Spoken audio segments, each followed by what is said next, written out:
দেশের দক্ষিণ পশ্চিমাঞ্চলের ২১ জেলার প্রবেশদ্বার দৌলতদিয়া পাটুরিয়া নৌরুট।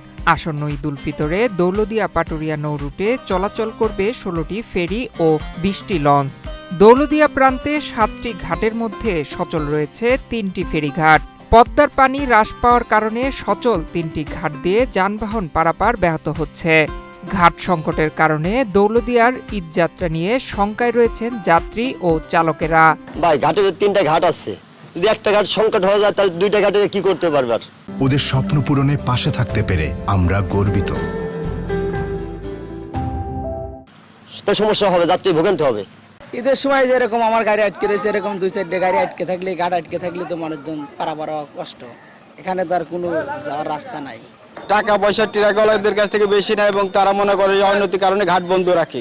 এইসব দুর্ভোগের কারণে মানুষ এখন কি হচ্ছে যে ফেরির উপর আশা ছাড়িয়ে দিতেছে এবং তারা পাটু ফেরি বা ব্রিজ দিয়ে যাওয়ার চেষ্টা করে। একসময় দৌলতদিয়া ফেরিঘাট এলাকায় ছিল সিসি ক্যামেরা। রক্ষণাবেক্ষণের অভাবে সেগুলো নষ্ট হয়ে গেছে, ফলে বেড়েছে চুরি ছিনতাই। ঈদযাত্রায় এসব চুরি ছিনতাই বাড়ে বহুগুণ। চুরি ছিনতাইয়ের পাশাপাশি অতিরিক্ত ভাড়াতে যাত্রীদের ভোগান্তি বাড়ে কয়েক গুণ।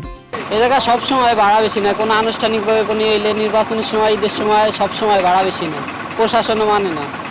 বিএনপি সরকারের কাছে আমরা চাচ্ছি যাতে ঘাটে কোনো নৈরাজ্যতা সৃষ্টি না হয়, মানুষ ভালো মতো সুন্দর মতো দেশে যা ঈদ করতে পারে। এটি ঘাট সংকটের কথা উড়িয়ে দিয়ে ঈদযাত্রা হবে স্বস্তির, এমন প্রত্যাশা বিআইডব্লিউটিসি কর্তৃপক্ষের।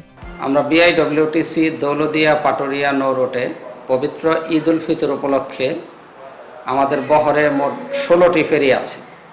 আপনি জানেন দৌলতদিয়া প্রান্তিকে 3, 4 এবং 7 নম্বর ঘাট, মোট 3টি ঘাট সচল আছে। তো আমাদের বহরে থাকা 16টি ফেরি এবং দৌলতদিয়া প্রান্তিকে সচল থাকা 3টি ঘাটের মাধ্যমে পবিত্র ঈদ উল ফিতরের পূর্বে গর্মুখ মানুষ যারা ঈদ উদযাপন করার জন্য বাড়ি ঘরে যাবেন এবং ঈদ পরবর্তী সময়ে কর্মমুখী মানুষ যারা রাজধানীর উদ্দেশ্যে যাবেন, সম্মানিত যাত্রীবাহী বাস, প্রাইভেট কার, মাইক্রো যারাই আসবেন, আমরা সকলকে নিরাপদে স্বাচ্ছন্দ্যে পারাপার করতে সক্ষম হব ইনশাআল্লাহ। আমি আপনাকে এই মর্মে নিশ্চিত করছি, আমি আশাবাদী যে আমাদের বহরে থাকা 16টি ফেরি এবং দৌলতদিয়া প্রান্তের 3টি ঘাট দিয়ে পারাপারের জন্য আগত সকলকে আমরা খুব ভালোভাবে পারাপার করতে পারবো।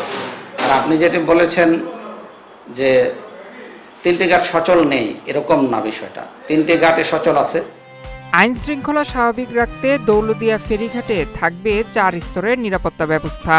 অতিরিক্ত ভাড়া রোধে পুলিশ থাকবে কঠোর অবস্থানে। এর যে রেকর্ডগুলো আছে, রেকর্ড থেকে এই এলাকায় যে এই ধরনের কাজগুলো যারা করে থাকে এদের একটা তালিকা আমাদের তৈরি করা হয়েছে, এদেরকে আমরা খুঁজছি।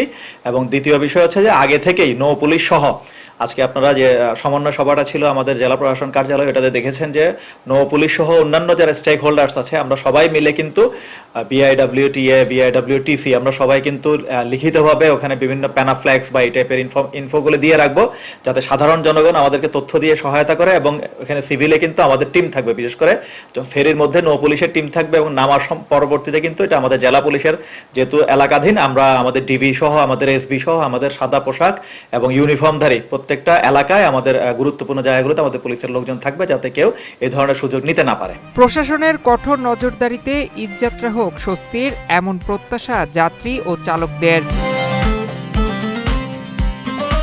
ডেস্ক রিপোর্ট, বাংলাদেশ প্রতিদিন।